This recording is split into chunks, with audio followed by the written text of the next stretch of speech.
थोड़ा सा हौसला बना के रखिए। कुछ ही दिन की बात होती है, हर चीज़ कुछ ही दिन की होती है। बहुत अच्छे वक्त में और बहुत बुरे वक्त में एक ही वाक्य कॉमन याद रखिए, कुछ दिनों की बात है, ये वक्त गुजर जाएगा। तो कैसे हैं आप लोग? आशा करते हैं कि आप लोग अच्छे होंगे और अपना एग्ज़ाम का तैयारी कर रहे होंगे। तो चलिए इस वीडियो में हम लोग देखेंगे सूरदास से रिलेटेड जितना भी प्रश्न पूछा गया है एग्ज़ाम में या पूछा जाता है, सभी प्रश्न इसी वीडियो में देखेंगे।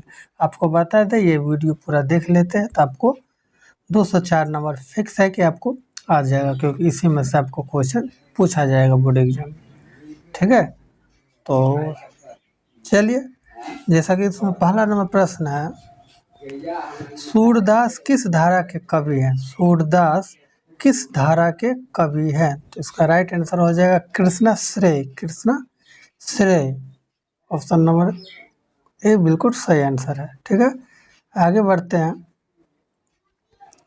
देखिए इसमें ऑब्जेक्टिव है तो उसी हिसाब से हम लोग पढ़ेंगे, क्योंकि सब्जेक्टिव है नहीं।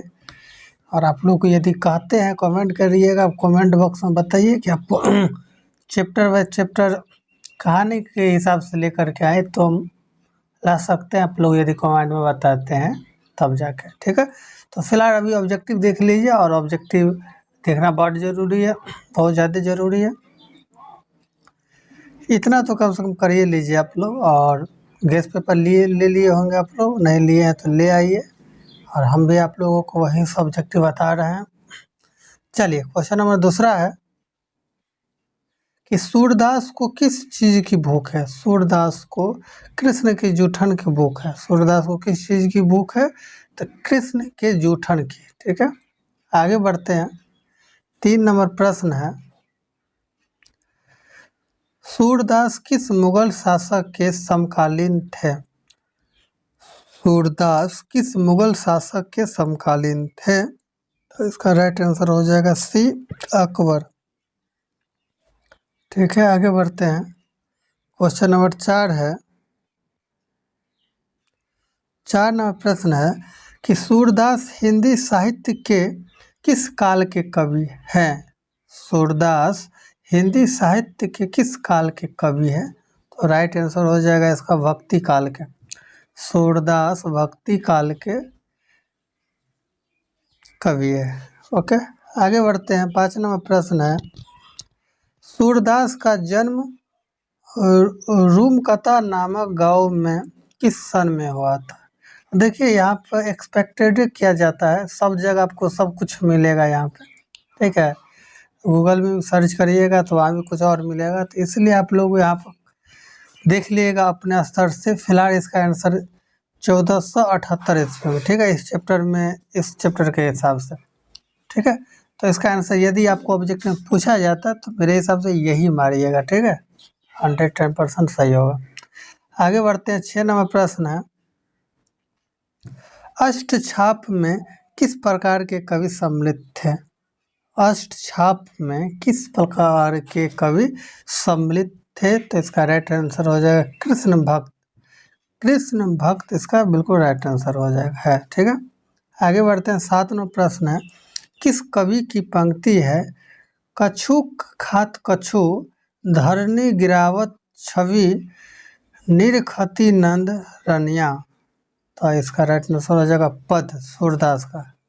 ये सूरदास जब आप चैप्टर पढ़िएगा ना तो उसमें ये पंक्ति आपको मिलेगा। ठीक है, और देखे होंगे यदि पढ़े होंगे तो। आगे बढ़ते हैं। 8 नंबर प्रश्न है कि भगवान श्री कृष्ण किस कवि के पूज्य थे? भगवान श्री कृष्ण किस कवि के पूज्य थे? तो ये सूरदास के थे, सूरदास। ठीक है, आगे बढ़ते हैं। 9 नंबर प्रश्न है कि जागिए ब्रजराज कुंवर, यहाँ ब्रजराज कुंवर संबोधन किसके लिए आया है? तो ये कृष्ण के लिए आया। ठीक है, आगे बढ़ते हैं। 10 नंबर प्रश्न है, निम्नलिखित में किसे हिंदी साहित्य का सूर्य कहा जाता है? हिंदी साहित्य का सूर्य सूरदास को कहा जाता है। सूरदास को ऑप्शन नंबर ए बिल्कुल सही आंसर हो जाएगा। आगे बढ़ते हैं। 11 नंबर प्रश्न है, सूरदास के दीक्षा गुरु कौन थे? सूरदास के दीक्षा गुरु वल्लभाचार्य थे, वल्लभाचार्य। ऑप्शन नंबर ए बिल्कुल सही आंसर। आगे बढ़ते हैं।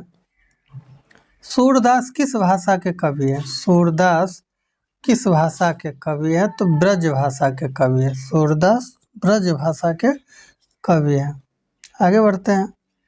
13 नंबर प्रश्न है कि सूरदास के संकलित पदों में कौन सा रस है? सूरदास के संकलित पदों में कौन सा रस है? तो ये ऑप्शन नंबर बी वात्सल्य रस है। ऑप्शन नंबर बी का बिल्कुल सही आंसर हो जाएगा।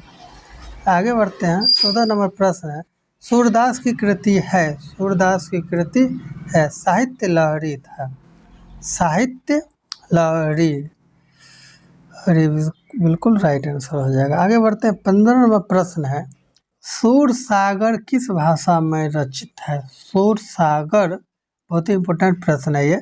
सूरसागर किस भाषा में रचित है? तो बिल्कुल राइट आंसर हो जाएगा ब्रज भाषा में। ब्रज भाषा इसका बिल्कुल राइट आंसर हो जाएगा इसका, ठीक है।